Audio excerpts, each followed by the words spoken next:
Greetings, passenger, and welcome to Buckle Up Airways, brought to you by the Pinellas Park Police Department. Once you are comfortably inside the vehicle, reach for that stretchy thing to your left. Guess what? It's your seatbelt. Caution, we live in Florida, so the metal part might be hot.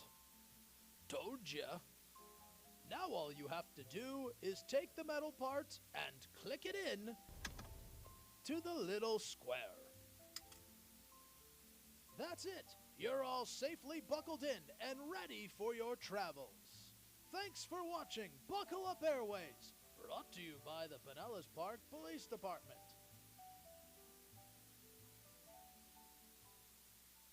My name is Naveen Yangara. I'm a high schooler at Palm Harbor University High School. I'm in my senior year, and I'm going to the University of Florida for college. Our connection is our grandfather.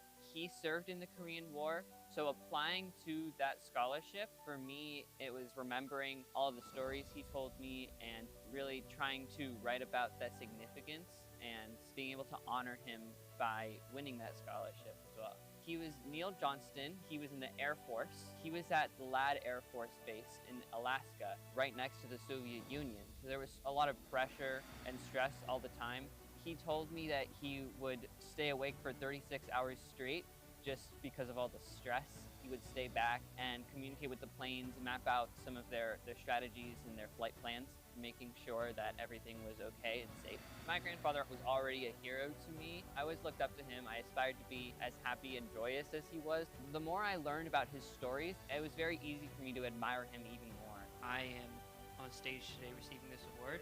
It's really for my grandfather, who passed away in 2024 and served in the Korean War. Spreading this knowledge through means of the Korean War Scholarship, it means that we get to honor him and all the other veterans that have passed.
Welcome to the City of Pinellas Parks City Council meeting.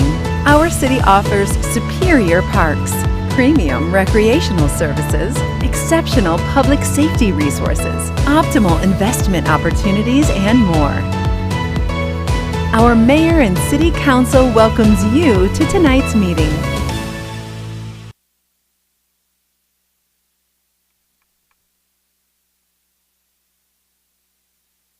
(2026).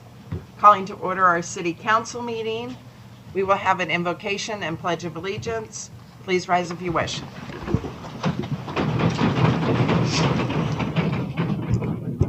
Would you bow with me, please? Heavenly Father, Lord, we're so thankful to come together tonight to discuss the future of this community. And Lord, we're thankful for each and every person that's here. We're thankful that we're able to meet like this. And we're only able to do that because of the people in our armed services that provide this service for us, this freedom that we have. And let us always be thankful for that and for those that sacrifice so much to give us the freedoms that we have. Lord, I ask that you be with our businesses in our community, be with our residents, Lord, be with those going through difficult times. I want to give a big shout out to Caden Riley for graduating, Lord. And Lord, I just pray that you be with him, be with his family. Thankful for the employees that we have, Lord, and just pray that you watch out over each and every one of them. And Lord, we just pray that the things we do tonight would be favorable in your sight. It's in Christ's name we pray. Amen. Amen. Pledge allegiance to the flag of the United States of America and to the republic for which it stands, one nation, under God, indivisible, with liberty and justice for all.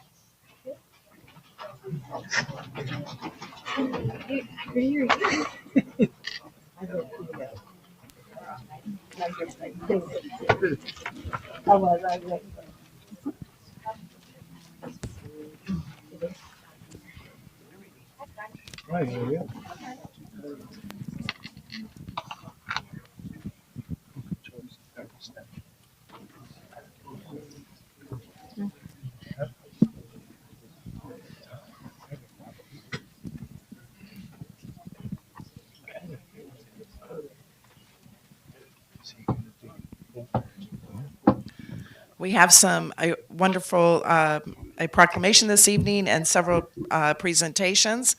The first one is a proclamation for our code enforcement group. Whereas code enforcement officers play a vital role in safeguarding the health, safety, and welfare of the citizens of this community through the fair and consistent enforcement of local codes and ordinances.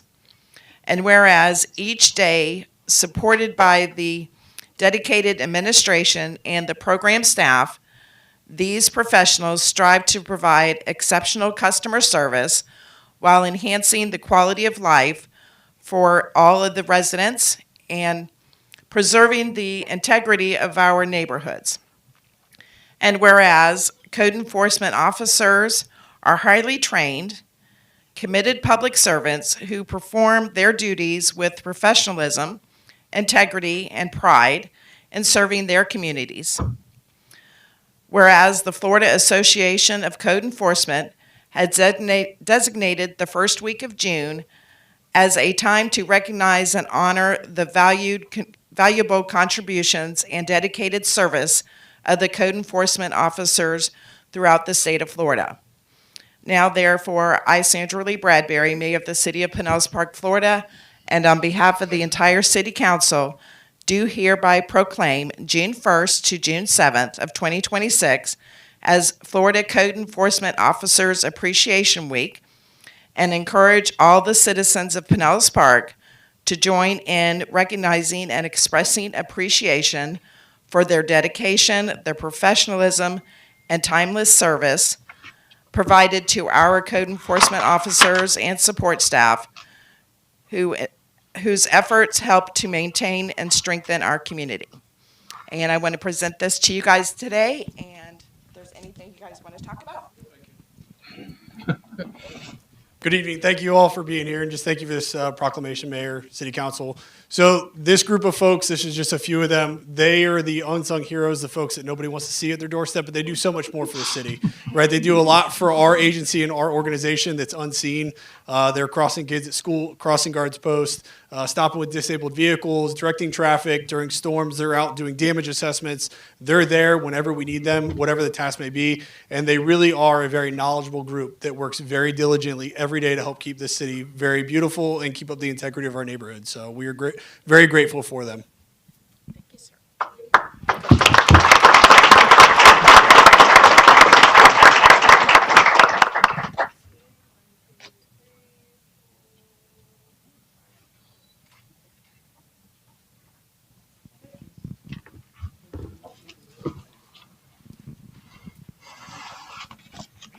Who's up on the list? Tyler Coates.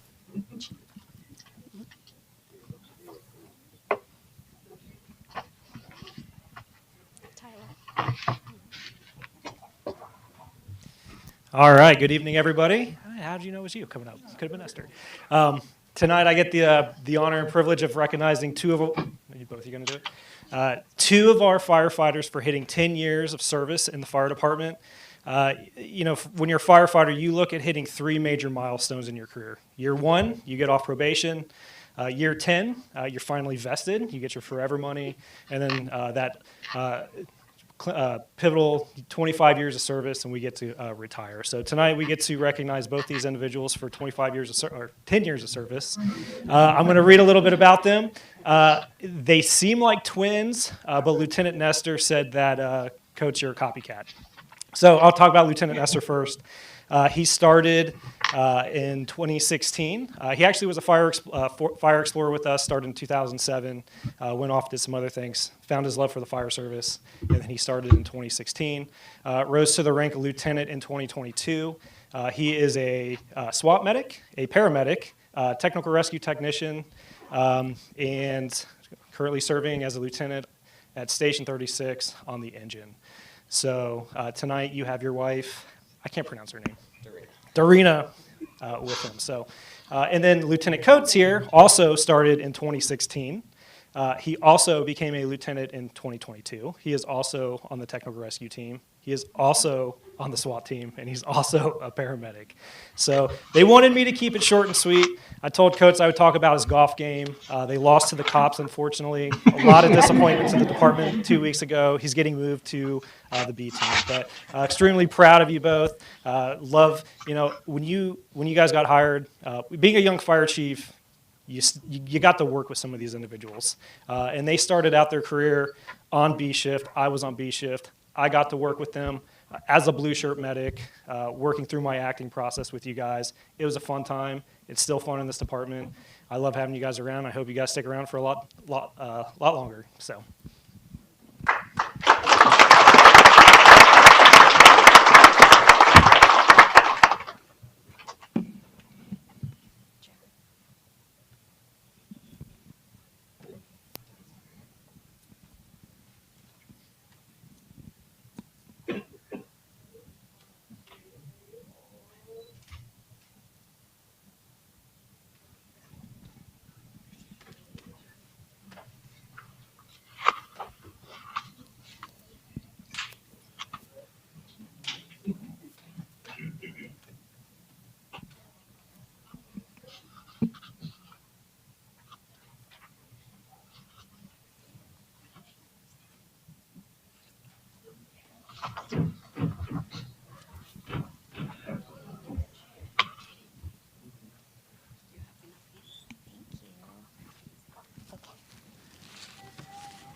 Good evening, everybody. I have the absolute honor of introducing you to and recognizing Miss Hazel Giovanni tonight for her 25 years of service with the City of Pinellas Park. Hazel started with the city, working summer camp at Skyview Rec as a part-time recreation assistant on May 7th, 2001, which is really ironic if you know the building that we work in right now. So that is full circle for sure. She became a full-time recreation assistant at Forbes Rec on October 5th of 2011, and she was so incredible there, of course she was, that she was promoted to recreation program coordinator at Forbes Recreation on May 23rd of 2018. And lucky for us, on August 21st of 2024, she transitioned from daily recreation to join the Leisure Services Administration team. What she loves most about being here is the work family that she has gained throughout the years and the opportunity to serve the community. Hazel says that one of the most rewarding experiences has been watching the amazing kids that she has worked with in recreation grow up and start families of their own. She truly loves those full circle moments. This girl also loves her some Disney. Hazel is supported by her amazing and fun family, including her husband, daughter, sisters, parents, co-workers, and many more who love her just like we do. Hazel, congratulations on 25 years with the City of Pinellas Park.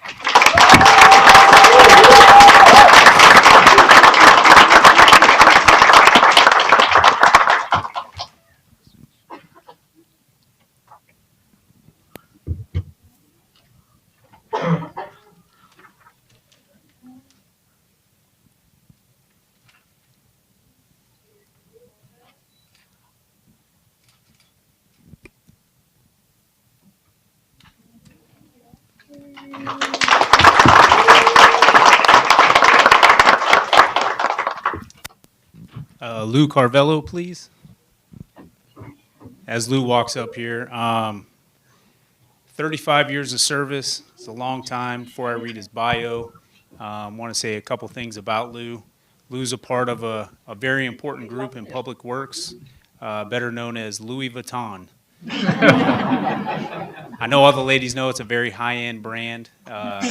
This is Louis. And could I have Vuitton stand up back here?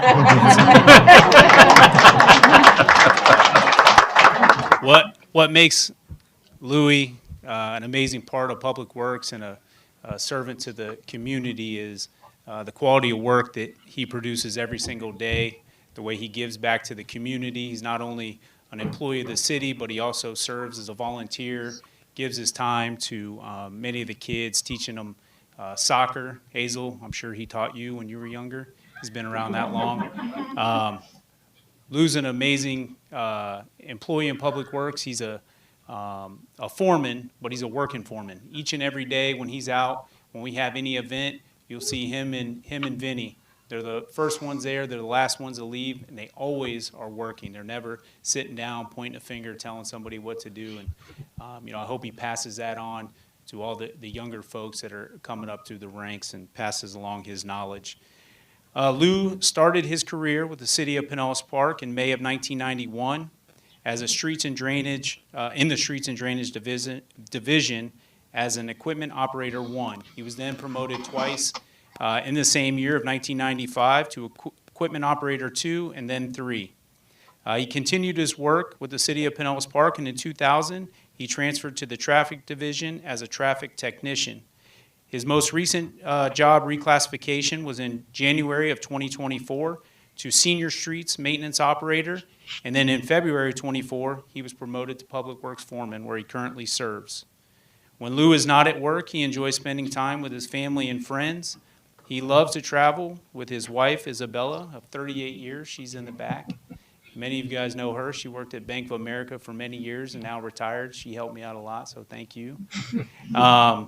They have 2 children, Allison and Ashley. Lou loves spending quality time with his grandson, Axel. Could you stand up, please? Axel, there he is.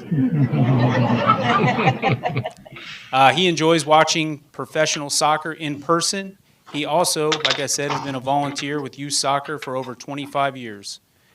Lou's dedication to the City of Pinellas Park is evident, and he shares his knowledge and wisdom with all of the employees. Please join me in celebrating Lou's 35 years with the City of Pinellas Park.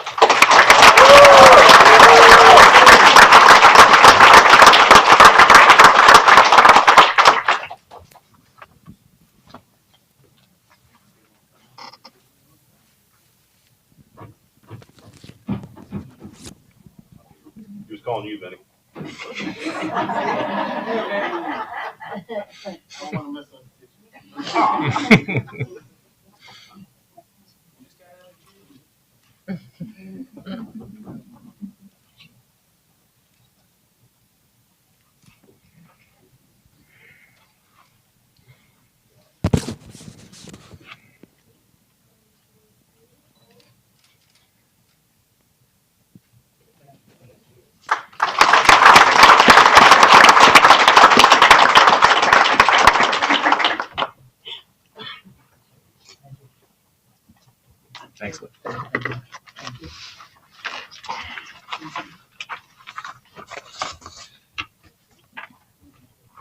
Moving next, we go into public comments and correspondence. During our public comments, we open it to anybody in the audience that would like to come up and speak. You have 3 minutes. We ask for name and address, as long as it's not on the agenda. And the ones that I have in front of me show that they're not on the agenda this evening. The first one I received was Robert Arison.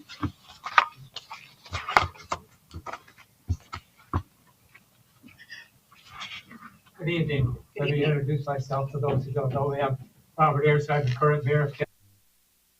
I just want to address the council and thank you for the years of support that you've given Kansas City through your building department, your fire department, and everyday counseling on different issues and individuals. And one thing we'd really like to thank you for is a young man who you hired about 23 years ago, and you trained him.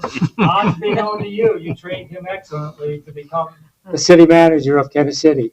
So we're proud of Will and everything he's done. His first week, was able to do stuff that our previous city manager couldn't do in 9 months. He did it by Thursday. Very knowledgeable. He's a credit to the training he received from Pinellas Park. He sends his wishes tonight. He's not able to be with us because he has organized a youth pickleball training class. It's every Tuesday night. So he starts at 6 o'clock to 7:15. The Kansas City that is your neighbor to the south is not the Kansas City that you've known 6 months ago, 8 months ago, or a year ago. When we were founded in 1957, we were a small community, single dwelling homes with a few apartments. It was a tax-free community. We're still a small municipality with single dwelling homes, but we're no longer tax-free. So we don't like to tell the residents that. They want to go back to doing that. But we're moving this city forward. We're going to be an active part of the community of Pinellas County, which we have not been since previous administrations. Thankful to the Pinellas Park Kiwanis Club for sponsoring us. And we had our charter for the Kansas City Kiwanis on January the 23rd. So now we have a Kiwanis Club in Kansas City. We've also joined the Pinellas County League of Mayors, so I'm going to be partaking in that. We also, through Will and the administration, we're now a member of the Pinellas County Chamber of Commerce. We've never been that before. So we're going to move our city forward. You're going to hear a lot about Kansas City, and just want to thank you so much. And like I say, thank you so much for the training that you give Will. The man's fabulous. The things that he's done for our citizens and our residents is just unbelievable, and it's a credit to the training that each and every employee that works for the city of Pinellas Park receives every day. Thank you. Thank you.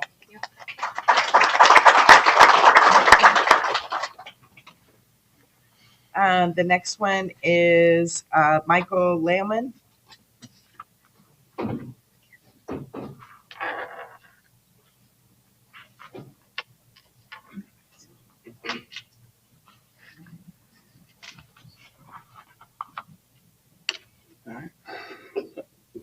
Good evening, Mike Lawman, 7218th Terrace. Live just out there in Pinellas Park, Pine Brook Estates. Here to address some issues with the bike trail that's getting ready to go in. One, the bike trail's on the side of the homes, which normally is not an issue. But when you look at it, the opposite side of the road is all city and county owned. So when I look at that, the public restrooms is on the other side of the street. The public parking is on the other side of the street. So in order to get onto the bike trail, people are going to have to cross an active street. And that street is actually pretty active throughout the day. On that, there's a blind corner exiting Pinellas Park Estates at 72nd Plaza North and 118th Terrace. Based on the research I've been able to do, you need about 350 feet of visibility on the road at 30 miles an hour. My measurements come out to 289 feet. So that classifies that as a blind corner. With that, you're now putting the bike trail on that corner. So not only do we have to worry about the people on the road, now we have bikes. With that come the e-bikes, which, hey, you can pass all the laws, all the rules you want. We know they're going to end up on there. and we know someone's going to get hit. We already see it all the time on the news. It's almost every week. I would probably say every day, I see somebody getting hit and killed on the e-bikes. So now you're putting bike trail along this fence line. You're putting it where you have a blind corner, and you're putting it where people are going to have to cross the street to get onto the bike trail. So my question is, why are we not putting it on the other side of the street? On top of that, most people along there have gates. That's their back gate. They do things in the backyard. I got neighbors that have antique cars back there stored. Now you're putting a bike trail there. All those gates, guess where they open? Into the bike trail. So what's going to happen there? We go to open our gate. Now we're blocking the bike trail.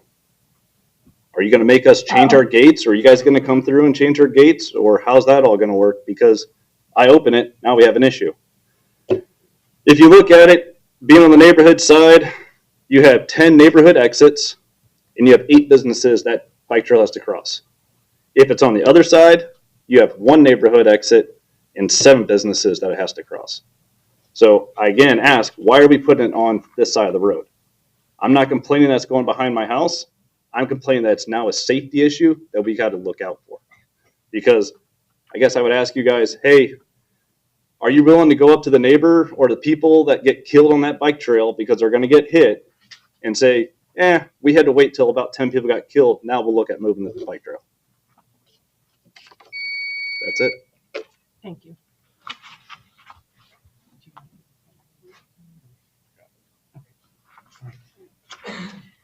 And the next person is Sierra Haynes. Would Destiny be able to go before her? She kind of followed behind. Just going in the order they were handed to me. The next one would be Destiny Wise.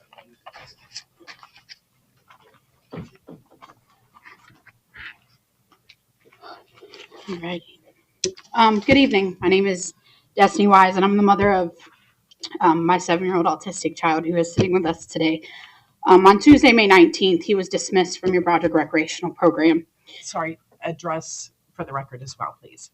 My first address, Yeah, 6083 66 Terrace North, Pinellas Park. Thank you. The dismissal includes services provided by your center, included before and after school care and the upcoming summer camp. My son began Broderick in April of 2025.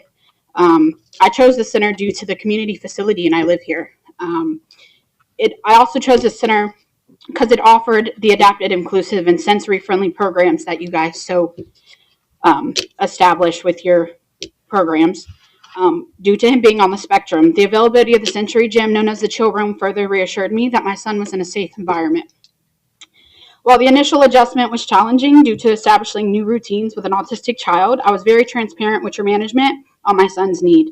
During that period, I also actively worked with healthcare professionals obtaining autism diagnosis for my son, and his appointment was scheduled in December of 2025. I waited following months, many, many months for this, and throughout that time, I communicated openly with your rec center manager, Rock. On December 2nd, I informed my son was suffered an injury at your facility, resulting in a knocked out tooth, bleeding, bruising, and swelling. The circumstances around this incident were unclear, and despite my concerns, no disciplinary action was taken to those that were involved because they did not accept responsibility. Rock attributed this incident to short staffing and mixing of groups and assured me that it was isolated.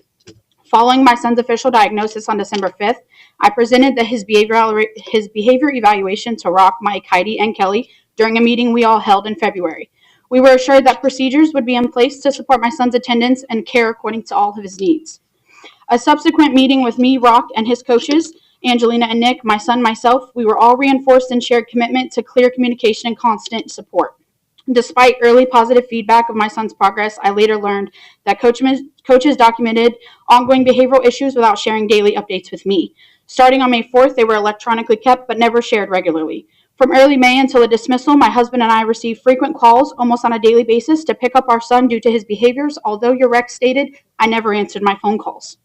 On May 19th, during a meeting arranged to discuss my son's behavior on summer camp plans, I was informed instead that my son was being dismissed from the program due to behavioral challenges and he was deemed not a good fit for your program. The meeting deteriorated into verbal attacks by Rock and Mike. The presence of HR Representative Heidi conducted disrespectfully in front of my 7-year-old child. My son quietly left that meeting amid the hostile environment. Despite Heidi's attempts to intervene, the staff continued to yell, forcing me to end the meeting. Following this, I requested all records concerning my son and revealed that records that were never shared with me, including contradictory accounts from different coaches who showed little understanding and adherence to my son's behavior. So today, I would just like to say I would like to establish everything you guys stand for in your autism awareness, and just to take that into consideration. Now am I allowed to call Sierra? Yes. Sierra Haynes.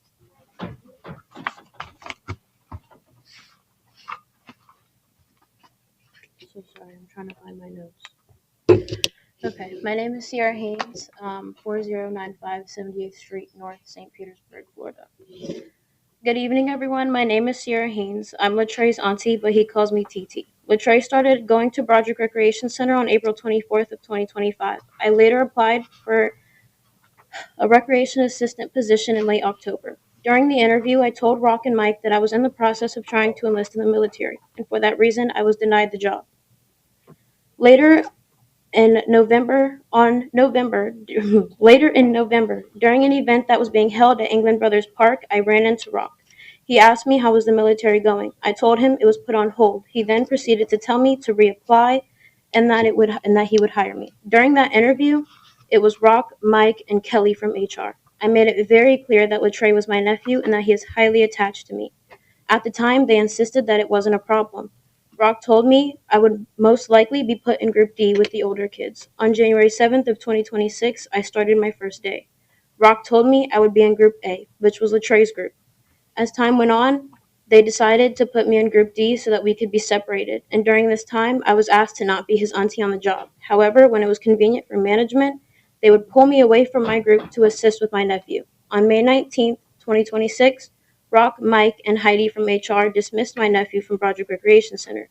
The next day, on May 20th of 2026, Rock, Mike, Heidi, and Kelly from HR pulled me into the art room, and Rock said, "I'll make this quick. I'll give you 2 options. You either resign or I can fire you." Because of the dislike of my nephew, I was forced to step down from a job that I found I have a passion for, a job that I loved with every bit of my heart. I didn't just lose a job. I lost a part of me due to the fact I found passion and meaning in this work. Now the question remains, why did I lose my job? Was it for the dislike of my nephew or for his disability? What were they scared of? Thank you.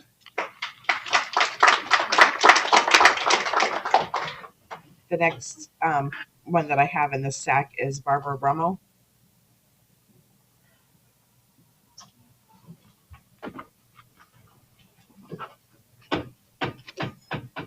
I'm Barbara Rummel, 4095 78th Street North, St. Pete, 33709.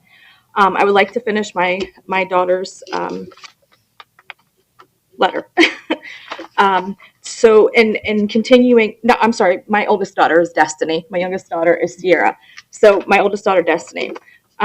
This is her speaking. I am compelled to advocate not only for my son, but for all children at Broderick Recreation Center. The treatment he received, including the dismissal without appropriate process and the lack of professional conduct by management and staff, borders on discrimination based on disability.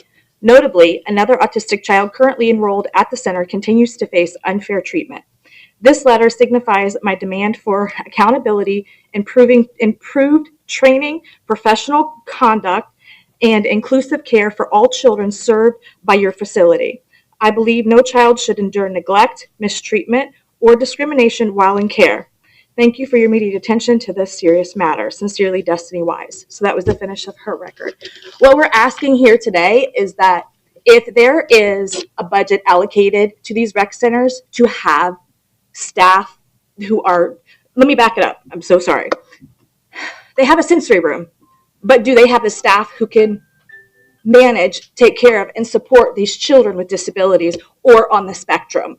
If they are going to offer that sensory room, as they did for my grandson, Latrey, then they should have staff who is trained, whether it's one person or all of them to some extent.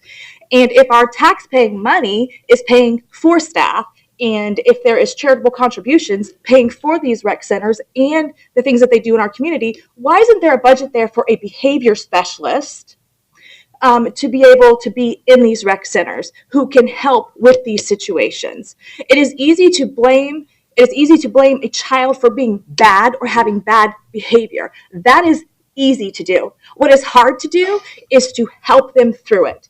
What we look at rec centers and community centers, even the PAL program, going back that far for my children, these places are places where our children can learn to grow as well, not just at home, but in our community. And what we look for is the community support while we're out there working, trying to make a living, which is very hard to do when you get a phone call every single day to come pick up your child because there's no budget allocated to a behavior specialist who may be able to break these boundaries. So that is what we are here for today, to ask you to look into that. I hope that some of you or all of you can find some compassion in your heart for what we are going through at this moment. And before I step away, I would like to let you know that my daughter Sierra was an exemplary employee for Broderick Rec Center. She was on time, but twice. By a few minutes. And the only day that she called off was the day that she took me to have a procedure done. She absolutely loved her job. She saved water bottles so she can make planters out of them and teach the children how to plant seeds. Thank you for your time. I appreciate it. And the last card that I have is Jordan Watson.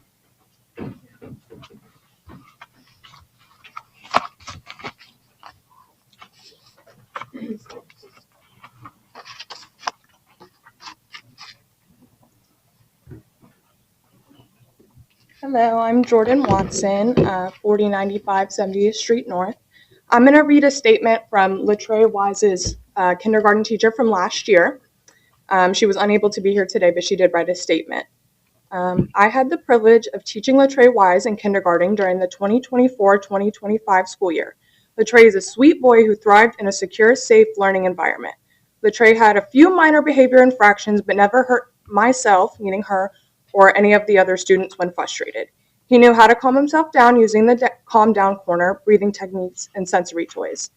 Latrey thrived in a calm, positive, cultured classroom where he knew the routine had structure. Latrey had a positive kindergarten experience and did well in a class of 18 other 5 to 6-year-old students, despite his special needs. I'm saddened to hear of Latrey's downward spiral in the Broderick Aftercare program, who prides themselves on accommodating all children despite their differences in needs. A patient, calm, experienced teacher or counselor would not have had issues with Latrey's behavior. Instead of punishing and yelling, the counselor should have talked to him in a calm manner and redirected or supported his emotions. My hope in the future is that Broderick can train their staff to de-escalate instead of pushing children with special needs. I've been part of the child advocacy program for 30 years, not only as a parent and teacher, but also as a guardian ad litem, advocating for foster children. The programs that deny children of a fair, equal experience should not be funded by taxpayer dollars. Thank you for making the necessary changes needed to provide all children a positive experience in camps and aftercare programs. Sincerely, Sandra Garish. Thank you. Thank you. Those are all the cards that I have. Is there anybody else in the audience who would like to come up and speak on anything that's not on the agenda this evening?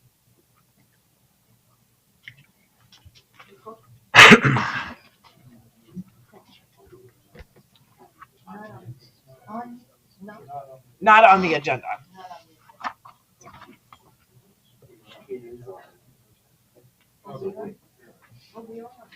Okay, we're on the agenda. Okay. All right. What agenda? Now we're moving to, we do have a few items that are quasi-judicial this evening, so I would ask that anybody that's going to speak on a quasi-judicial item to please stand and be sworn in.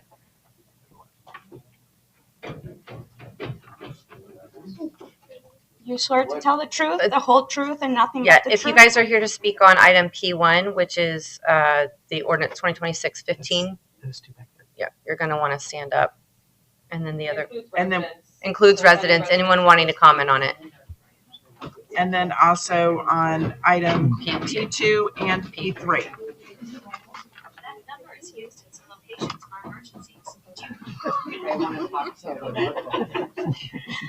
Okay, do you swear to tell the truth, the whole truth, and nothing but the truth? Thank you. Thank you. Moving on to section 2, approval of minutes. Vice Mayor Butler. Thank you, Mayor. Make a motion, we approve regular council minutes of May 12th, 2026 as on file in the city clerk's office. Second. Motion has been made and second. Please cast your ballots on Granicus.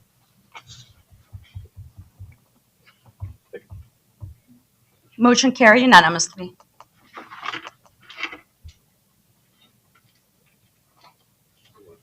Okay. This is fine. Okay. Yeah. I don't.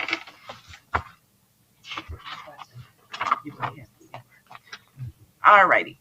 Moving on to section 3, public hearings, item P1, ordinance number 2026-15.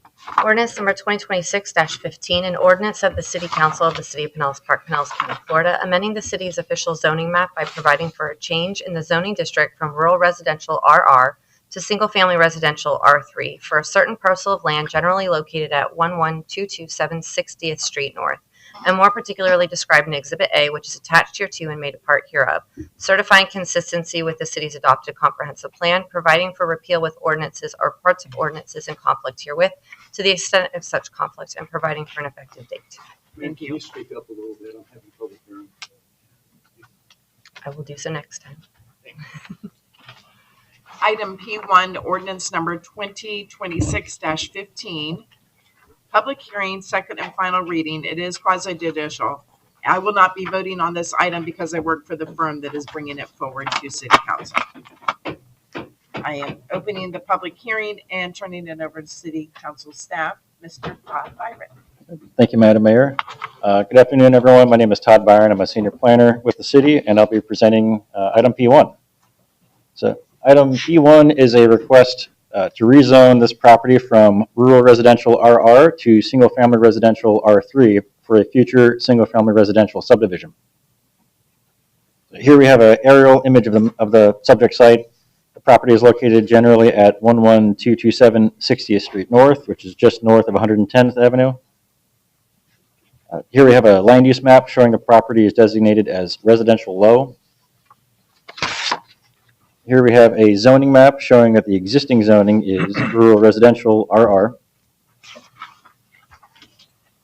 This shows that the property is located in flood zone X, which is a low-risk flood zone. And then this map basically just shows the maximum densities in the area. So the current zoning provides 2.1 units per acre for this property, and the proposed R3 zoning would allow up to 4.3 units per acre. So to the east, we have public zoning, which allows up to 12.5 units as part of a multifamily complex. To the south, we have a developed subdivision with what's allowed up to 5.8 units per acre. To the west, we have T1 zoning to the north and R3 zoning to the south. So that's up to 8.7 units per acre to the north, and then up to 4.3 units to the south, which is the same as the subject property, the requested. And to the north, we have residential estate zoning, which allows up to 0.8 units per acre. So the request is consistent with the area. So this is a concept plan. It'll probably go through some changes during the permitting process, but improvements would be made to the site, including stormwater infrastructure. We have 2 retention ponds that are proposed for 100-year flood events. Southwest Florida Water Management District will need to approve these final drainage plans during the permitting process before they can get their certificate of occupancy. Quick summary. So the applicant is requesting a rezoning of approximately 3.41 acres from rural residential RR to single-family residential R3.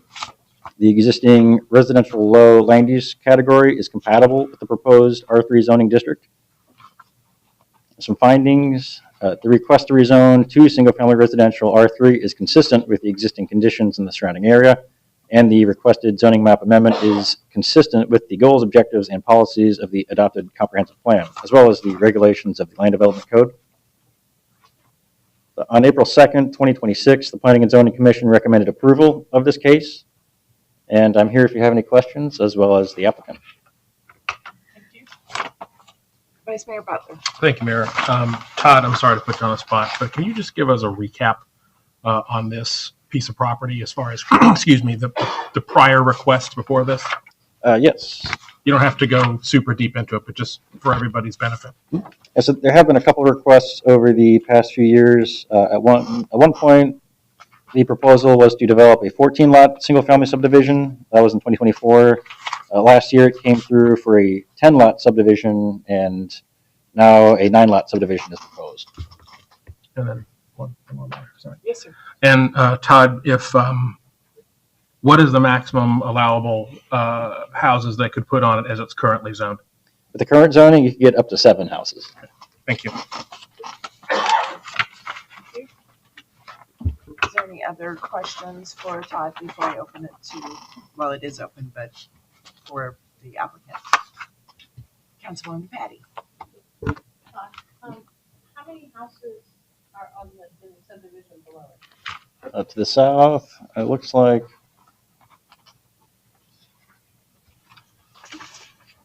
14 or 15. 14? And then Yeah. how big is that lot? To the south, Yeah. it Is is. it about the same? I'd say it's pretty close. I don't know Okay. specifically. I don't have Okay. enough No, you're fine. information. I have. Thank you. Very close though. About the same. And 14.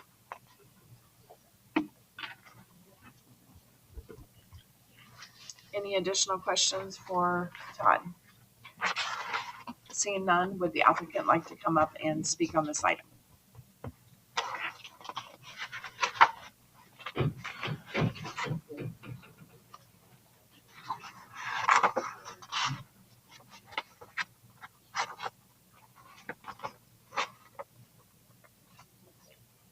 Name and address for the record and whether you were sworn in or not. Good evening, Hushkawahi, Northside Engineering, located in Clearwater, 300 South Belcher Road, and I have been sworn in. Together with me, ownership. Bruce, please go ahead. Bruce 25590 64th Avenue, Pinellas Park. And you have also been sworn in. Yes, I have been. Thank you. Thank you for allowing us to make this presentation before you. When we presented this project a couple years back, we looked at the surrounding neighborhood. Todd, would you be able to show the densities on all sides? All right, so the project to the south, I think that was that like 5.8 units per acre there? Yeah, that's correct. 5.8 units. All right, so the property to the east, 12.5 units an acre. And property is to the west. My eyes cannot read that, but would you give it 4.3? Here you go, sir. I'm sorry. Should have been closer. Yeah, I'm sorry. Thank you very much, Art. So, utilizing my glasses, sorry for the old age.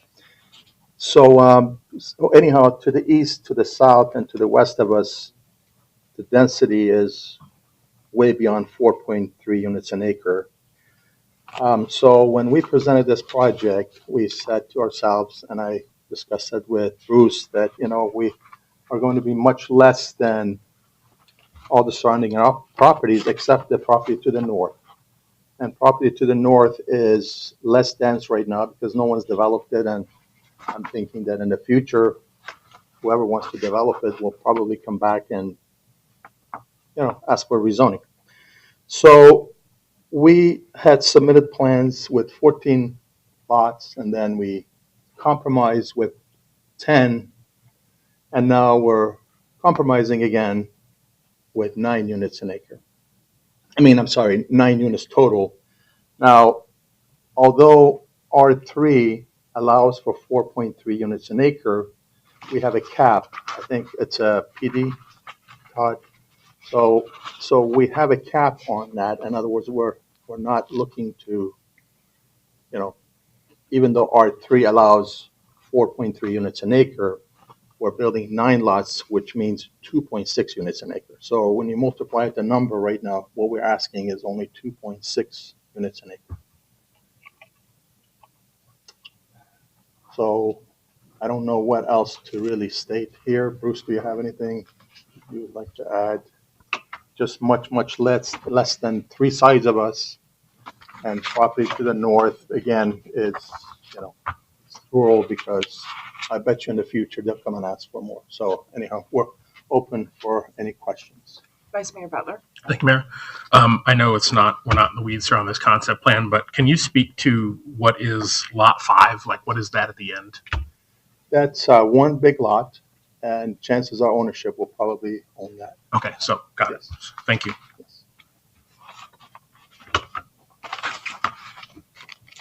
Any questions for the applicant? Thank you, sir. Is there anybody else in the audience that would like to come up and speak on this item? Have questions or comments of any nature?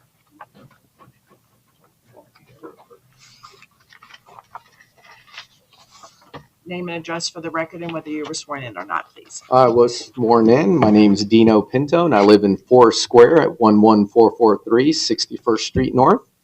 Home was purchased in 2005, so 21 years, and I'm joined by 11 other neighbors. So thank you guys for coming out.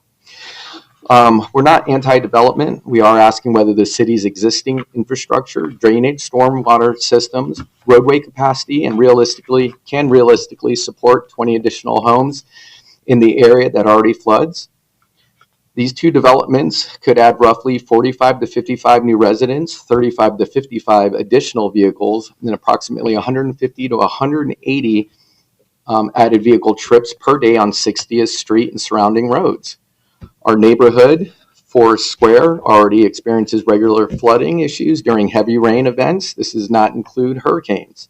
With approximately 10 to 14 homes being proposed on 60th Street, there's another development directly across the street of approximately 9 homes, which I believe it's the same builder. Residents would like to understand how the city plans to address the additional stormwater runoff, traffic, and infrastructure demand these projects will create. In addition, has the city evaluated roadway capacity, emergency access, and whether additional ingress and egress improvements will be required as part of these approvals? Currently, there's only one way in and out of Forest Square.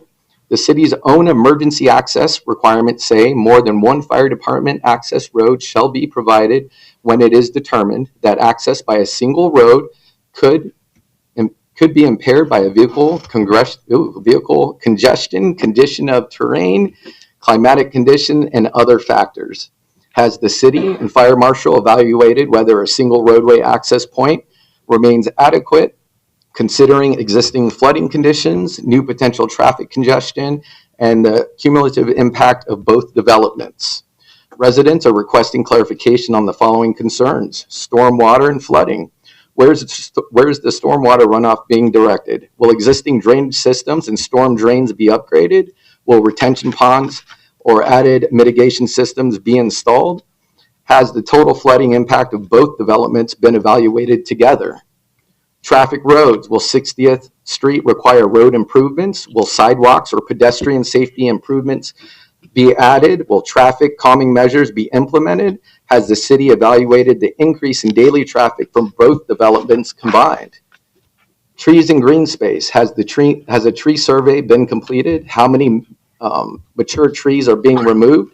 Can existing canopy trees be preserved? Will replacement trees be planted? Has the stormwater impact of tree removal been evaluated? Residents simply want to ensure that growth is being planned responsibly and that the surrounding neighborhoods, infrastructure, drainage systems, and public safety are being properly considered before approval. Thank you for your time. Thank you, sir.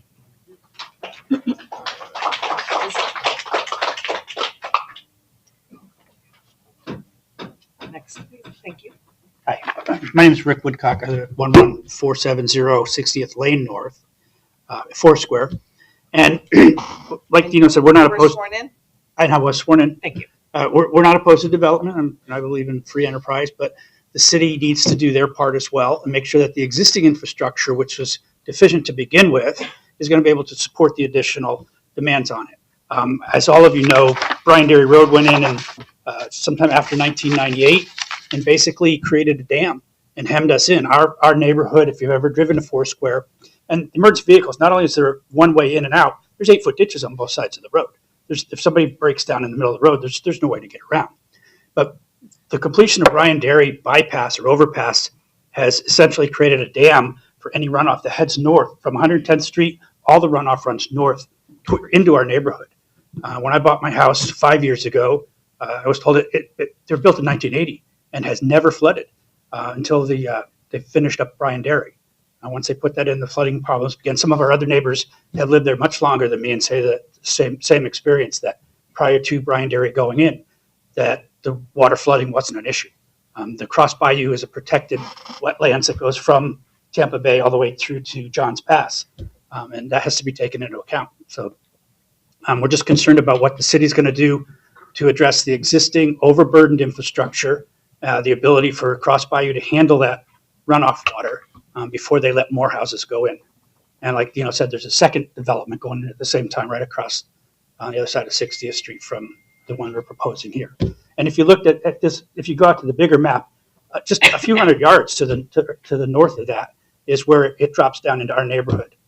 Now, all of that flows downhill, and north is downhill where we live. Please consider looking at the existing infrastructures. We've got streets that are collapsing too.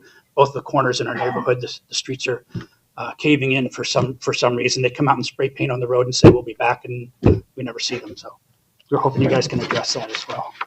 Thank you. If I just, Yes. I just have. Yep.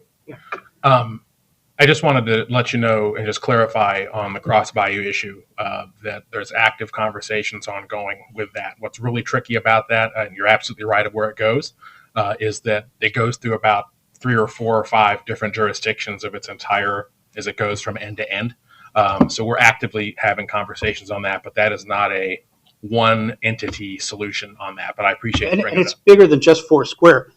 Autumn Run, Forest Run, just directly to the west of us, is also infected by the same thing. With the last couple of hurricanes, my house flooded for the first time since it was built in 1980. Well, when you have a hurricane pushing water up both ends of the bay and it meets in the middle, it happens right here, and all Clearwater's water hits us there too. So it's a tough one, but it is being worked on. They just need to manage the water. Thank you. What municipalities are involved in it. No, that has nothing to do with this application, and so it's irrelevant to the analysis here today. Hi, my name is Jerry Jones. I've lived in Pinellas Park since 1985. I moved to 6045 115th Avenue North, Foursquare in 1998. It was great for 7 years, okay? Quiet, peaceful, no problems. All of a sudden, they started building Bryan Dairy Road, the county. I have nothing against the city. Bart, you sent me a pallet of sandbags to my house one time. Sorry. It worked for a few times, but that was it. I don't need any sandbags anymore. I can't lift them anymore. Okay. Anyway, they built Bryan Dairy Road. They started in 2005. We had our first flood in 2006. That was a 100-year event. Okay. I understand that one. It was 16 inches of rain in 4 hours. It was a nightmare. Twilight zone. Anyway, we flooded again in 2012. We flooded again in 2016. Finally, the county decided to have a town hall meeting. I don't know if any of you people were there. This was 2016 over at the old St. Pete College, Park Street, 66th Street, okay? They finally admitted, oh yeah, we have to take care of the water. That is the county, the water. Okay, great, okay. So anyway, they gave us a history lesson for a while and told us about the canal, how it was built, and blah, blah, blah. They admitted they hadn't cleaned out this canal in 50 years. 50 years. No dredging, no nothing. Okay? Anyway, 10 years later, they still haven't done anything. Maybe they've done, I've talked to 3 Cross Bayou Canal commissioners. The last one, I think, is Jennifer Shannon. I think she's still here. I don't know.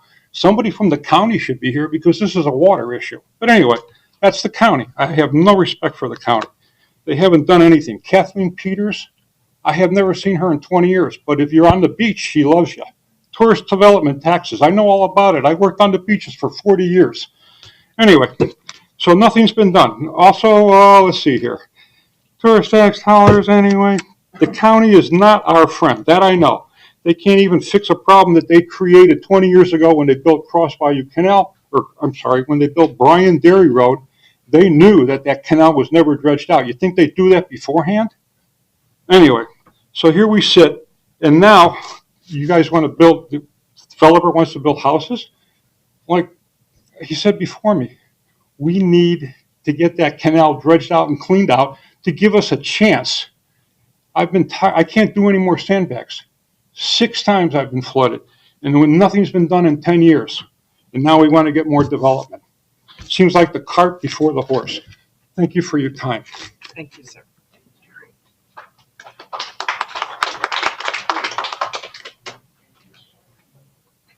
I'm naturally loud, so you won't need a microphone. I'm Kimberly Rosas, 11460 61st Street, North Pinellas Park. I moved in, I've been sworn in. Thank you. I moved in 2020, yes, right before the house pricing went up. I'm not against building. We went through 3 floods in that area. I work with animals. I can't get to them. We had 140 animals at her place for a hurricane shelter. I'm sorry. It's awful, okay, what people went through in Pinellas Park. I couldn't even get to my home. My husband had to do it all because I'm taking care of animals, because I love animals. That's important. We have horses down the street. Where are they going to go if all these people are traveling back and forth and back and forth? It's bad. Ducks. Like, I'm sorry. I'm speaking for the animals. They have nowhere to go anymore. And all these animals, all these people have dogs come to us, and they have, thankfully we had wonderful people at gas stations and to get his generator working, but we were out of power for almost 2 weeks. That's a long time. I went 12 days with no sleep, and my focus was there. I couldn't even be at home. Thankfully, I have wonderful neighbors, but my own dogs were there. That's it. I'm a first-time homeowner. I love my home. I love my neighborhood. I moved to Pinellas Park for a reason. I'm born and raised in St. Pete. We're turning into Orlando. I'm sorry, I don't live there for a reason. I just want to make sure that we're not overflowing this area to where animals also have nowhere to go. That's what Pinellas Park's always been about. You guys always had horses and all the fun stuff when I was a kid. And I see horses going down our road and people don't even stop. So now you're adding more traffic. I need to be able to get to my job to take care of canine, dogs. All these dogs, so you guys have emergency services. They need somewhere for their animals to go. I can't get there because I'm flooded. So that's all I had to say. They've said everything else. I just don't want to see nowhere for these animals to go. It's sad. It's just sad. So that's it. Thank you.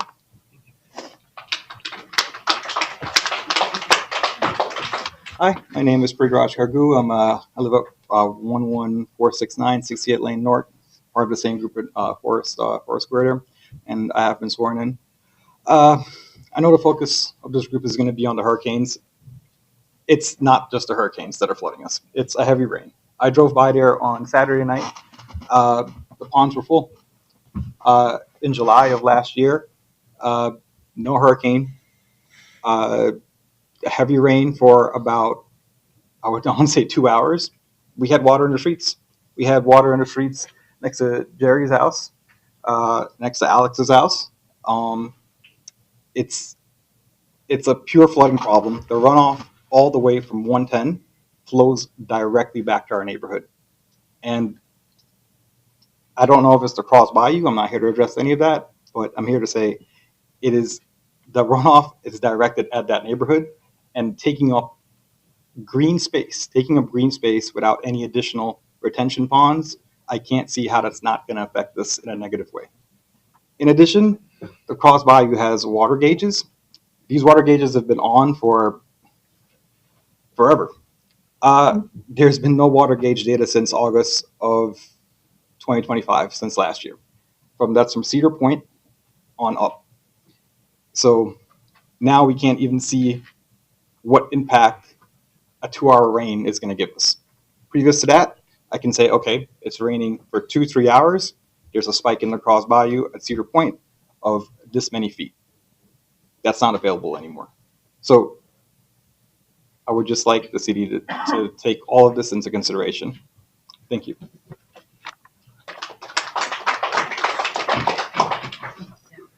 All right. Council members, city administration, thank you for having us this evening. Really appreciate it. Yes, I've been sworn in.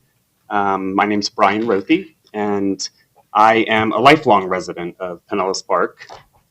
Not sure if there's any of those other folks here, but we are commonly referred to as Parkers. So just wanted to throw that out there. I don't think really that there's anything to add that, my Address, just address. for the record. Thank you. Sorry. that our neighbors didn't so eloquently share with you all. What's your address, Brian? My address is 11426 60th Lane North. Thank you, sir. Thank you, Victoria. I think the only thing that I would really like to add is that, nobody's against this. We're just here to ask for help. You guys have been great partners. We need some help. I think a little more transparency would be very beneficial. Multiple times we've spoke with, the city workers that come out into the neighborhood before and after they're measuring things. Also county workers that come out. And it just seems like one person is pointing the finger at the other person. So we're not really sure what to do or who to approach, where to go. So we're here to ask for that help. And I think for the most part, that's it. So thank you very, very much for hearing us, the whole entire neighborhood, and for having us here tonight. Thanks. Thank you.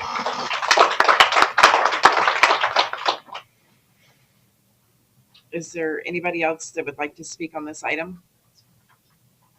Would the applicant like to come back up and possibly answer any questions for the neighbors?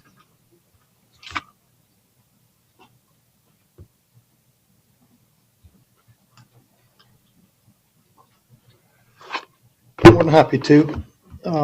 Wishkovahi Northside Engineering. Just wanted to state that we absolutely, totally concur with the neighborhood. They're absolutely right when it comes to drainage, when it comes to trees, when it comes to infrastructure, when it comes to drainage.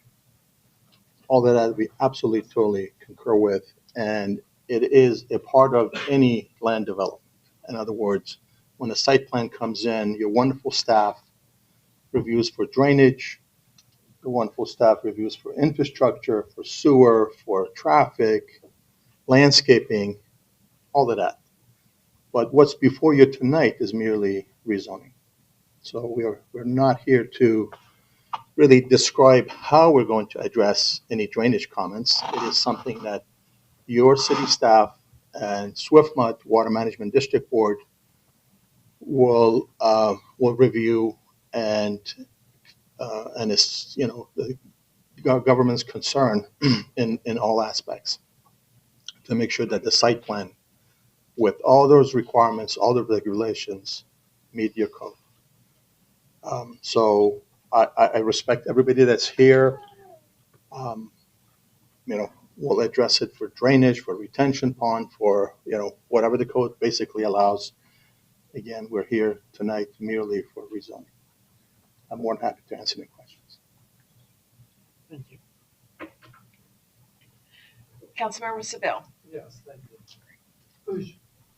Is your concept plan that's before us right now, is it going to stay like that, 9 homes? Yes, it will Not be. going to go any larger? No.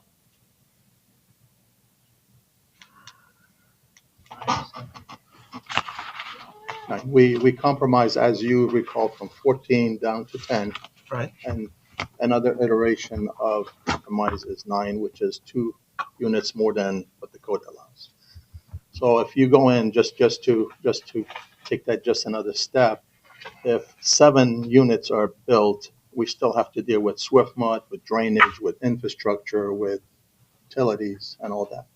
Yes, and I do believe I was the one that disagreed with the building the 14 originally, and that's why we're here today. You know, I hate to say that I like it, but I can say I can live with it. Thank you. As long as the conceptual plan doesn't change. That's why we have a site plan before you. Typical rezoning is just like showing a survey and rezoning from RR to R3. But this, we provided a specific site plan for your review. All right, thank you. You pushed the button twice. No, I thought I was turning it off. Thank you. Is there any additional questions for the applicant? Mayor, if I may, Yes, sir. just like to address, I appreciate and respect all your concerns. You've got to speak into the mic. I didn't want to speak with my back You against looked you. at them so they know you're talking to them. Possibly I would be planning to move into this neighborhood. So as a Pinellas Park citizen and lived here since '98, I would be very concerned if, to flood to my neighbors. So I do respect your opinion, but we have compromised, from 14 to 9, and I hope you would, as far as engineer, who's take care of everything, drainage and retention, all those things, I'm sure we will meet every code and requirements by the city, the county, and the state. Thank you.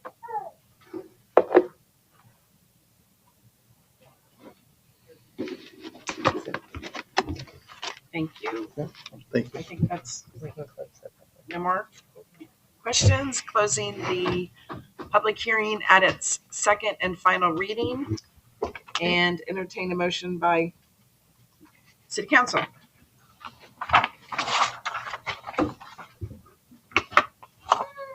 Vice Mayor Butler. Thank you, Mayor. Make a motion, we pass ordinance number 2026-15, public hearing, second and final reading.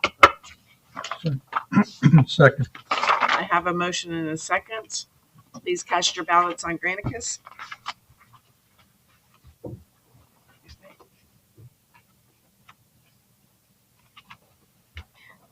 Motion carry 4-1 with with Mayor Bradbury abstaining. Thank you. Now moving on Mayor, to, can I just yes, sir. Also, for clarification, it was passed 4-0 with Mayor Bradbury abstaining. Thank you. Sorry. Can I just make a comment really quick? Yes, sir. I want to thank y'all for coming out tonight. You live in a really tricky part of the city with multiple jurisdictions that are intertwined. And that makes this stuff really, I hear everything you're saying, but we're having to separate this application, what it is. And I just want y'all to know that we don't usually get these maps and these things in advance for just a simple land use change. I will get Kathleen Peters in your neighborhood within the next month, and I'll be there with her. If you give me your card, or I'll give you my card, we'll get in touch and we'll get her out there. Because she actually has been a great ear for us dealing with some of the stuff I mentioned. So if you guys are going to leave, I'll chase you out and give you my card, and we'll make that happen. And since we're done voting on this, one more thing I will add. When Ricky was talking about Crest Bayou, he and I have both sat with Suncoast League of Cities. The Mayor's Council has talked about it. Cross Bayou Canal runs through Clearwater, Largo, Pinellas Park, unincorporated, and St. Pete before it gets out to the other end. And we are not the only ones that have been, as a city and as city officials, we're not the only ones that have been begging the county to do something about it. So it is the county? It is the county. So you guys are on our side. You got our back on us. Right? Yeah. This is over with. That was a rezoning, just so we're all clear. That was Yes. rezoning. Yeah, unfortunately, I used to work for the county. So full disclosure, I came from that place. I was about to say, Bart, we can say the stuff when you elect ones, when you go for Well, it. Yeah, it's sorry. because this is the Jones family. I've been in contact with them since day one with this. Foursquare was developed as a subdivision like you're seeing here in the county. The county allowed this to happen. It was very low. At the time, Brian Dairy wasn't even a thought, right? We, years ago, before this administration, we started annexing the properties into the city, which we should never have done. Honest to gosh, I love you in the city, but we shouldn't have done it just because now we feel responsible to help you. And we are responsible, trust me. I mean, I'm going to continue to do my thing, but you got to remember this was something that we kind of adopted. I don't think that the people that were looking at taking this property, at one point, cities were looking at just growing and growing. How much can we grow? Annex, take all these properties. Well, we hurt ourselves. It was unimproved drainage. There's no sidewalks. There's a lot of things that were not in there. We should never have done that. Shame on us. But now it's ours. Now we're going to work on it. I can tell you we have been very vocal, this entire council with Pinellas County. One thing is an act of God. When that hurricane came up and pushed that water, I don't care how deep the channel is. We're not stopping it. I live right up the street from you. I had flooding. She has flooding every time. Councilman Seville has flooding. We all dealt with that because it was extreme. But I promise you, Mr. Seville over there, Jr., we look at these things. We look at the stormwater stuff. We're going to continue to do our stuff. We're going to continue to fight with the county and argue about this. There's some things that we're trying to do politically outside of our city to make this a better, drainage system. But that's kind of the thought, right? That's kind of where we're at with this. I can tell you, we're not going to forget about you. Miss Jones won't let me. She got a one-way ticket to my staff assistant, Kelly. But we're going to continue to do our thing, and just hopefully, we don't have these issues we had 2 years ago. But we know you're there. Could I say something? Could I ask or say something? Make a comment? Sure. You keep talking about hurricanes causing this. Oh, it's just Jack. Everybody knows Jack. I know, but it's really not part of the public thing, Jack. So you just go ahead and hurt. Okay. John Turner. You didn't know that, did you? Yeah. Jack. 115 60th Street North, Pinellas Park. Lived there since '83. But it's not the hurricanes that affect Forest Square. Helena didn't raise the water in the ditch more than a foot. It's rain events that have always been our problem in there. We know. You talk about, Cross Bayou pushes water from both ends. What is happening is that all of the drainage into that ditch can't be any deeper. It's already deeper than sea level. The ditch doesn't flow, Jack. Because it never empties. Right. Even when we have a drought, it doesn't empty. So it is at sea level. We can know when the tide's coming up. We know when the tide's going down because that affects the level of that ditch. It can't get much wider, but yet you keep pouring water into it. In 23 and 24, the county dredged the part that they own that goes past the edge of Forest Square, which I live right next to, the drainage ditch, that's on my property. But they also did a lot of upstream work on that same drainage area. And for the first time in 24, the first rain event, which started, the storm started with a B, it came to the house, first time ever in 40 some years. And in Milton, it came over the threshold by a foot. In other words, I had a foot of water in the house. First 2 times of flooding on that property ever in the entire time that the original owner has owned that house on that property. So it appears that everybody worries about upstream, but nobody is looking at the amount of water that ditch can take.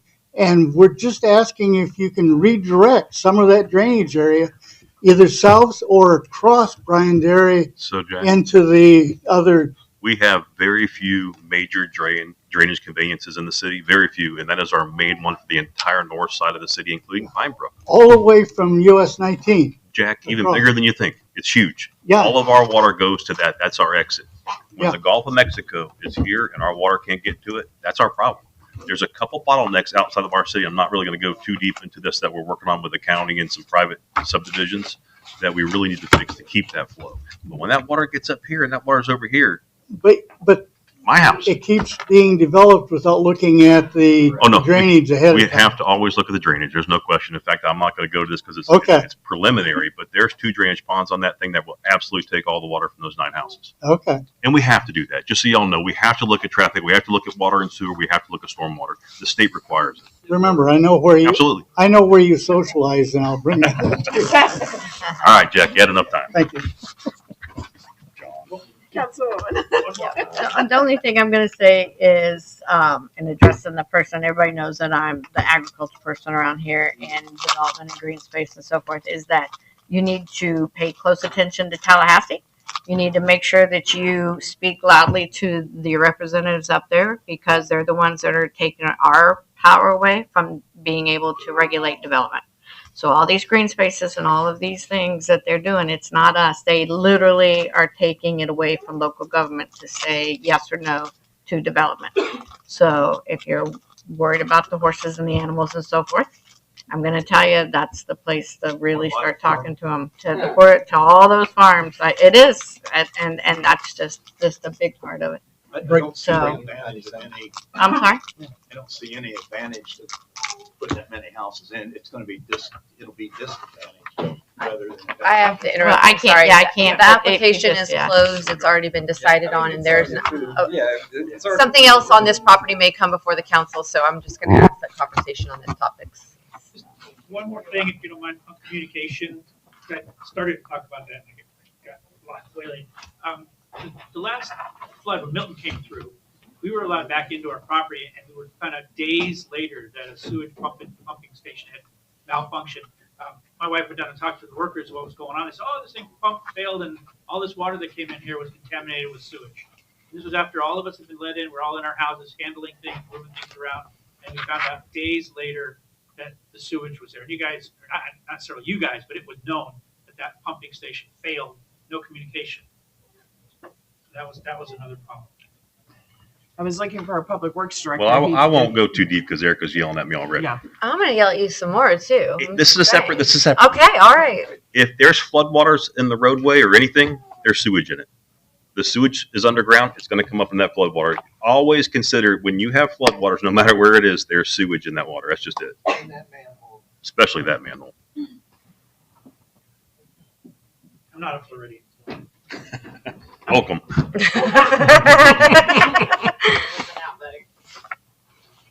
All right. We are moving on to item P2. Sorry, Erica. Item P2 is conditional use approval for a warehouse in a heavy commercial CH zoning district. Do you want to add anything? No, I'm good. Thanks.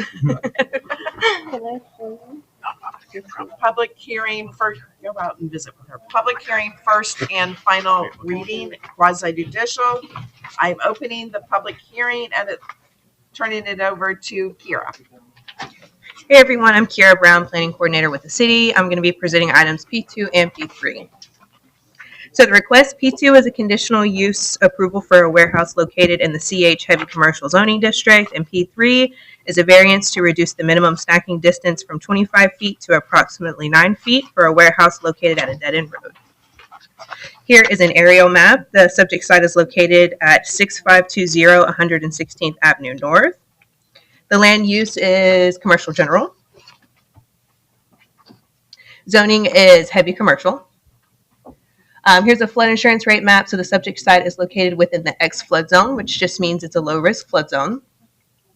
And here is a proposed site plan with the warehouse at the bottom. And then as far as conditional use criteria, there are 4 criteria. A is administrative approval. So this is going to be board approval required due to the landscape waiver request. B, 20-foot wide landscape buffer along the entire right-of-way, which provides primary access to the site in accordance with requirements of Section 18-1533.15. The applicant is requesting to waive this requirement. C, no outdoor storage of materials, that's proposed to be met. And D, orientation of all noise-generating mechanical equipment and garage doors away from residential zoning districts is also proposed to be met.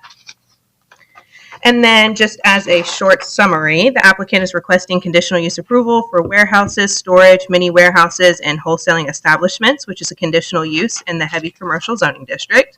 The subject site includes a 4,680 square foot metal building with a lean-to that will serve as a warehouse for general storage, and a landscape waiver to the 20-foot wide landscape buffer requirement is requested. And then as far as the request for P3, The variance per section 18-1537.1 of the Land Development Code, City Council is authorized to grant variances, provide the variances that are associated with the application for conditional use or site plan review on the same property. So the applicant is requesting a variance to stacking distance in order to meet the minimum parking requirements because they cannot meet both at the same time. I'm here if you have any questions, and so is the applicant. City Council have any questions for Kira?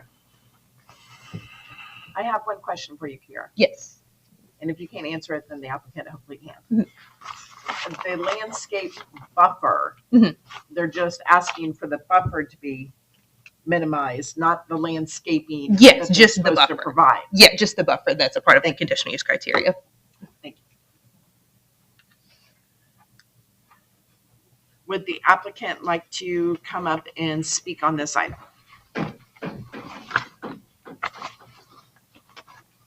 Name and address for the record and whether you're related or not. I was sworn in. Jeff Slayton, 6537 116th Avenue North is my warehouse that I currently own. The property is mine across the street. I've had it for the last 15 to 20 years. We've used it just for parking cars on, and that's it. Bottom line is that we're trying to build the building in there so that it's for my personal use only. I'm going to use it for a warehouse to work on. I'm paying $1,000 a month for all my crap to be stored somewhere else. It's killing me. So I got to Is get it going to be a big man cave? Yeah, pretty much. I mean, the lean-to is just to park the RV under it so it doesn't get in the weather. So, I mean, my wife's killing me. Like, we're paying $1,000 a month for all this stuff. So I got to get this warehouse up. It's been a year. I thought it would be up by now. But we've run into these bumps. So I'll let him take it from here, and he can tell you what the problems are. My name's Rob D. I'm a contractor. I've been sworn in as well. Like you said, he's going to be just a personal warehouse for his storage and things and RV and just the parking that they're requiring us to have and the landscaping. That's the only lot on this cul-de-sac that's not been developed, and none of the other ones there have any of that stuff there. It seems unreasonable. It's at the end of the cul-de-sac, and the entire street is full with older warehouses, and none of them have that parking or sidewalks or landscaping around them or anything. And to require one in the very back to have it, it just seems unreasonable. I'm not. Office address for the record. You didn't give us your address. Well, I don't live in Pinellas Park, but 6528 116th Street, Pinellas Park is the address we're addressing this on. So. Now I've got another question for you guys. Originally, back in the day, where you even got out of high school, I owned that property back then, or my neighbor did. That was an L-shaped property. I don't know if y'all knew that.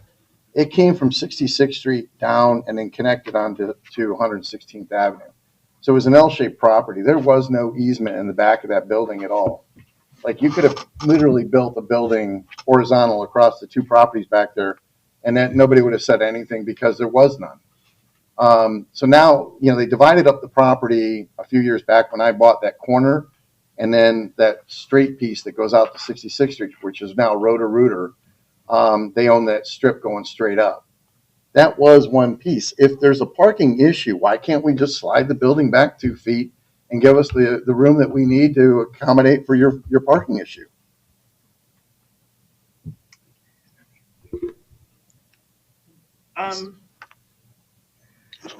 So that might be a consideration that you could have a conversation with staff, but that's not the application that's before the council today. And so at this time, they're only allowed to consider what is before them. Just bringing it to attention because Understood. It is an option if that's the situation, if it accommodates their parking, then, why don't we do that?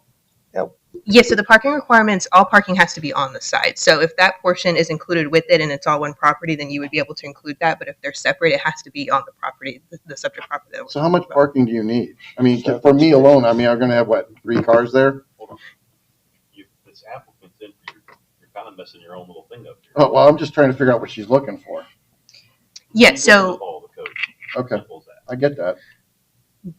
Do you want to change your application? Do you want to stop this No, process? I want to stay where we're at. Okay, then let's, Yeah, let's move forward on what we're at. I'm not changing the horse. Good.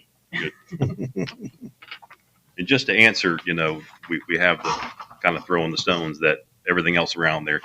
You have an application now. If somebody comes in to redevelop or do something new to their property, they have to follow the same standards. I got This is you. code. I follow you. So that's where we're at. Thank you. Thank you. Is there anybody in the audience that has any questions on item P2 or any comments on item P2? Yeah. Seeing none, we will close the public hearing at its first and final reading and entertain a motion by Councilmember Butler, Vice Mayor Butler. That's all right. I'll answer it either. Thank you, Mayor. Make a motion to approve CU-1126-00005, public hearing, first and final reading, quasi-judicial. Motion has been made and second. Please cast your ballots on Granicus.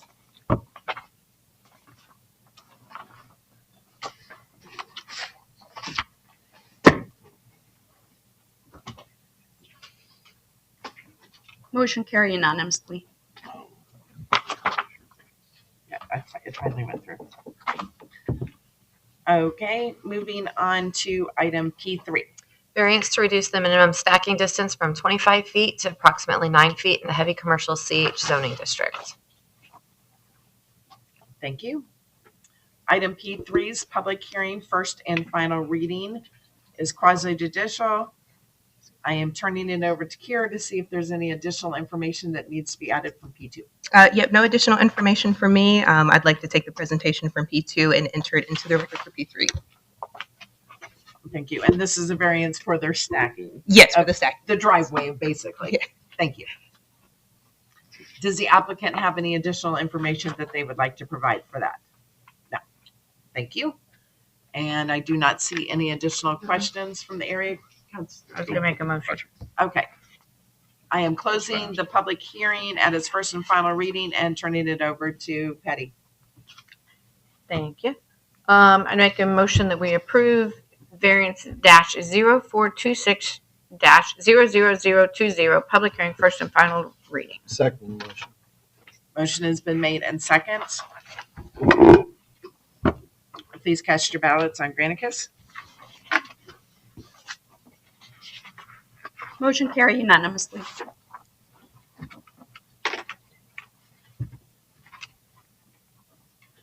Thank you, gentlemen. Thank you. Moving on to section 4, consent agenda items. C1, ordinance 2026-16, an ordinance of the City Council of the City of Pinellas Park, Pinellas County, Florida, amending the Code of Ordinances by amending Chapter 18 Land Development Code, amending Section 18-1533.10 B1 to remove an invasive tree species from the approved tree species list of Article 15 zoning, providing for the inclusion of such amended ordinance in the Code of the City of Pinellas Park, Florida, providing for repeal of ordinances or parts of ordinances in conflict herewith, providing for severability, providing for an effective date.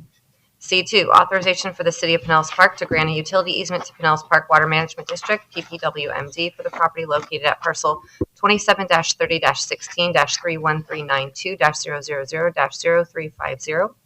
C3, authorization for the City of Pinellas Park to grant a utility easement to Pinellas Park Water Management District, PPWMD, for the property located at parcel 27-30-16-31392-000-0140. C4, award of ITB 26.001 water tower demolition. And that concludes the consent agenda. Thank you. Councilwoman Patty. Thank you, Mayor Bradbury. Regarding the consent agenda, I would like to make a motion to pass, approve, or adopt whichever action is appropriate, items C1 through C4, inclusive with item C1 being first reading prior to public hearing. The next public hearing will be held in council chambers on Tuesday, June 9th, 2026 at 6 p.m. Second motion. Motion has been made and second. Anybody in the audience that has any questions on items C1 through C4? Seeing none. All those in favor? Aye. Motion carry unanimously. We do not have any regular agenda items this evening, so moving on to comments from City Council. Councilmember Sabel. Okay. Ms. Patty? No. Thank you, Mayor. I do have to plug my shirt that I'm wearing. It probably on TV it looks like I'm doing some Miami Vice thing, but that's not what's happening. This is our Shirts for a Reason that our firefighters are putting out right now, supporting the Riley family. Somebody that's really special to all of us is battling childhood cancer. And this shirt, all of our firefighters are wearing them right now, and they are raising awareness for that. These shirts are still available. You can get them at Station 36. You can get them at the Public Works Operations Center for $25, and they support a great cause. So, And congratulations to him graduating. oh yes, and as Councilmember Sabile said, he did graduate high school, which is great. So we're here. We got him 100%. The city's got them 100%, and the firefighters are always good for putting together some cool-looking shirts. So go out and get yourself one and support the Riley family. That's all I got. Thank you, sir. Nothing. City Clerk's office? Nope. And I got a bark tissue. Aaron? No. Callie? You always have stuff for us. I always have some good stuff. And this is really good stuff. Starting this weekend, we have all kinds of ways to kick off the summer. This Saturday, everything is happening in Pinellas Park. From 10:30 to 1 at the library, it is the program launch for the summer reading kickoff. This year's summer reading theme is Unearth a Story. So that'll be a fun time. Also at the same time, 11 to 2 at the Performing Arts Center is the JWB Graham Families. They are celebrating the heroes of caregiving. That is, they are offering free hurricane kits, community resources, face painting for the kids, health screenings, and more. Also at the same time, from 10 a.m. to 3 p.m., there is the Care About Me event at the England Brothers Park. And that is an opportunity for healthy cooking demos, free fitness classes, mental health panel. So you can basically park once and go to all 3 events, which is a really great opportunity. Also that day, but wait, there's more. The pool opens for the summer. Lap swim, polywog classes, and open swim are all available. You can check the website for times and also Civic Rec to be able to register for classes. And last but not least, summer camp starts on Monday at Forbes, Broderick, and the Hub, and goes through August 7th. It will be a busy summer. Thank you. Keith? No. Sharon? Oh, no. Anything for CRA? Well, that's so. Chiefs, nothing. Down this way.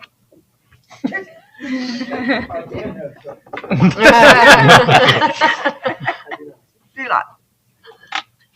Well, those who want to stick around, we've got a CRA this evening as well as a workshop. With that, we want to once again thank our veterans. I posted on Facebook to remember prior to you honoring them at Memorial Day to please say thank you to them each and every day. They defend our great nation one day at a time, and we need to appreciate them before the end. Yes, ma'am. The NAMI walk. She talked about that at the last meeting. Oh, I wasn't here. Darn it. All right. Sorry, I was in Savannah for the league, but yes, I didn't get to see it. It was bleeping off. But, well, thank you for. Maddie drove a DeLorean tonight. What I do?